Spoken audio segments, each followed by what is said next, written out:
Hey everybody, Bobby Ginto, back for the next episode of Machinarium, and we're just going to get right to it.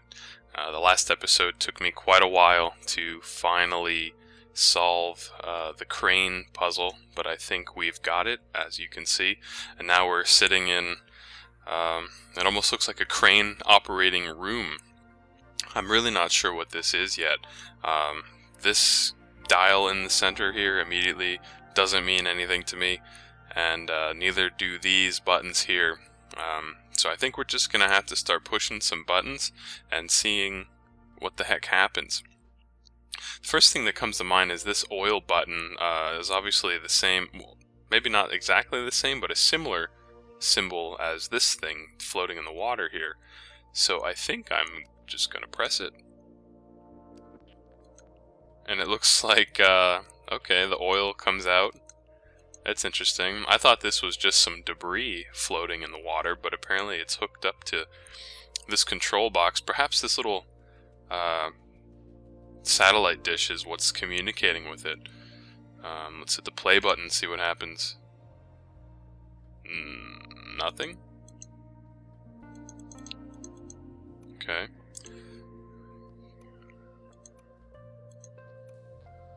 Wait a minute. The thing just disappeared. What happened? Hitting play again. Is that what moved it? The play button?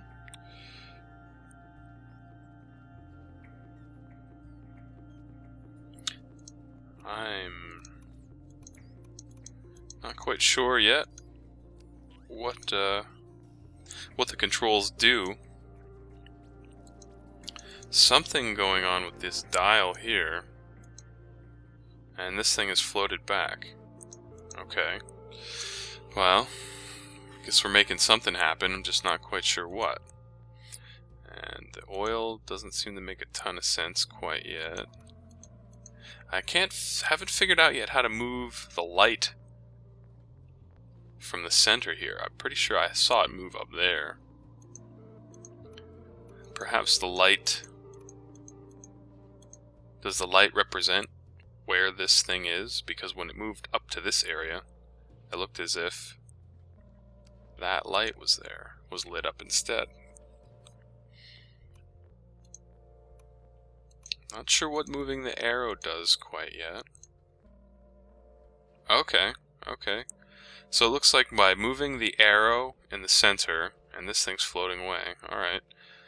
You move the arrow in the center and hit the play button, then the light switches from the middle over to the direction the arrow's pointing. So if you can see, the arrow's pointing northeast, and that's also where the light moved to. And consequently, that's where our little floating oil rig went to. So it seems like there's 6 possibilities. This one here is obviously the closest to this dog. So I'm willing to bet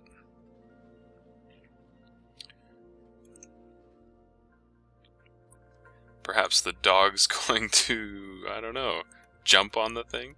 But I feel like we have to figure out how to reset this thing, which is not something I've quite figured out yet.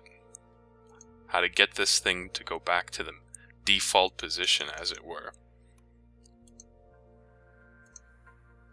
See, like the play button becomes a little unresponsive under certain conditions here. Can I get this back to normal? I'm not sure what I did to get it that way. Maybe point the arrow in the opposite direction from where the light was? Yep, that seems to be how to move this thing back and forth. Basically just point the arrow where you want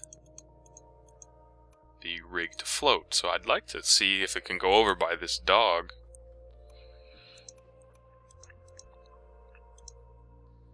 And here it goes. The light moved over.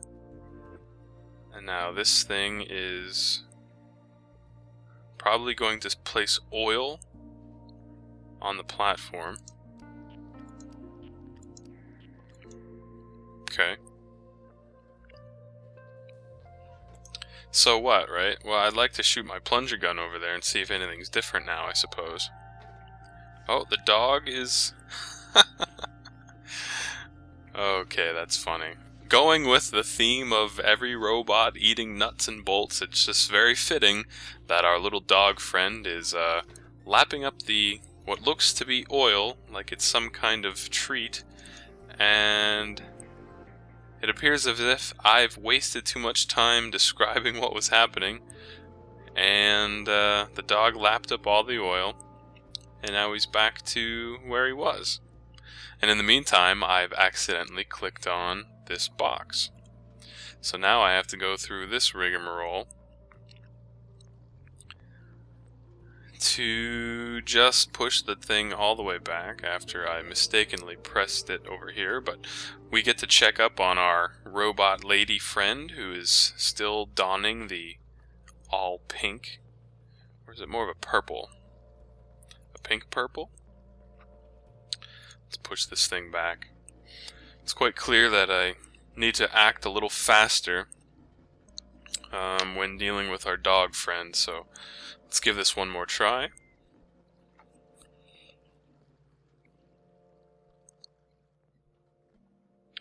Let's give this one more try, folks.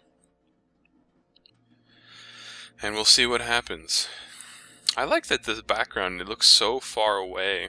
It makes this city look gigantic, and I even like how there's some very faint smoke billowing out of the top of this here. This place is very still in certain places, yet very alive in others. And I think that's quite neat. I don't have one complaint about the art in this game. I know I go on and on about it, but it's worth going on and on about. So we've squirted out our oil. Hopefully our dog will begin to lap it up. I'm going to shoot my gun over at him before time runs out. Kablam! And we've got him. We've got our dog friend, and wow, I guess the insides of our belly are bigger than it looks. Okay, great. Well, now it's obviously time to give this lady back her dog, whom she's been patiently waiting for, standing in one still spot.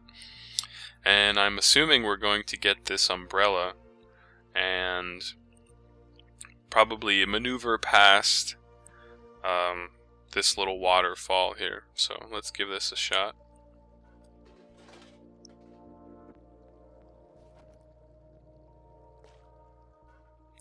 Aw, isn't that cute? This dog looks quite happy to be back with its friend here. I could kind of watch this all day. Very cute. But no time to dawdle, for it is time to maneuver past this leaky pipe and see what's on the other side of this building. Goodbye, dog friend. That was fun. And oh boy, here we are in the background. A very familiar scene. And our umbrella has already been discarded. And we're hanging out in the background here, apparently. I was gonna say, I bet we have to reposition this oil thing at some point. But if I try to walk back this way, it says it doesn't want to, so perhaps we no longer need to worry about this oil rig. It felt like that would have been more important. But, nonetheless, let's carry on. Let's carry on, folks. And look at this ragtag crew. Wow. Looks like some kind of bar where you can drink oil. The waste coming out of the place looks pretty nasty, and looks like these guys maybe are playing some music for tips or something. But either way, this actually is the first clear level transition I think I've had in 4 or 5 videos. So I see the video is about 10 minutes long. Most of these are long as heck, so I think this is a perfect chance to cut this one short and make a new episode. So thanks very much. The end was not so difficult to the last level, but I'm finally glad to be past it. Our dog friend has been reunited with its owner, and it seems as if we've made it to a bit of a shady part of town. So thanks for joining me, and stay tuned for the next episode. This has been Bobby Ginto. See you later.